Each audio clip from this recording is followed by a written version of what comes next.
La Terre. Elle a eu un bon mélange d'éléments utiles à sa naissance. Oxygène, hydrogène, carbone et aussi pas mal de fer métalliques qui composent son noyau. Et voici ce qu'elle est devenue grâce à ça.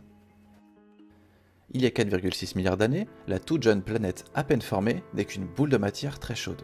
Pendant sa formation, elle se fait heurter par une planète de la taille de Mars, et les débris en orbite font naître la Lune.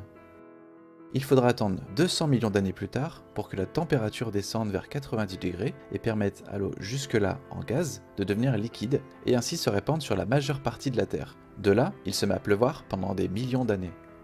Pendant 200 millions d'années, des météores incessants déchirent la croûte terrestre encore instable, créant la tectonique des plaques, en la brisant en quelques morceaux qui vont ou bien se cogner, ou bien se séparer et laisser passer les eaux jusqu'au magma de la croûte terrestre, produisant un processus chimique qui crée les premiers composants de la vie, comme les acides aminés qui structurent l'ADN.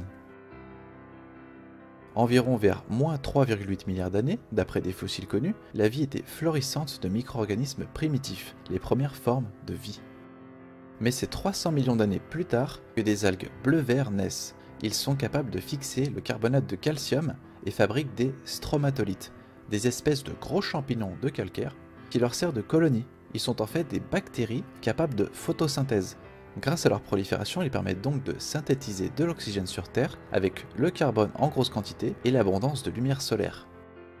1 milliard d'années plus tard commence la formation des grands blocs continentaux. À moins 2,4 milliards se produit une baisse de la température à cause de la hausse de l'oxygène dans l'atmosphère, remplaçant les gaz à effet de serre qui piégeaient la chaleur sur Terre, générant ainsi la première ère glaciaire, qui durera près de 300 millions d'années. À moins 1 milliard, les bactéries primitives obtiennent un noyau. Certaines s'organisent en un être pluricellulaire plus complexe avec une répartition en tissus aux fonctions bien définies, en gros un futur animal ou végétal.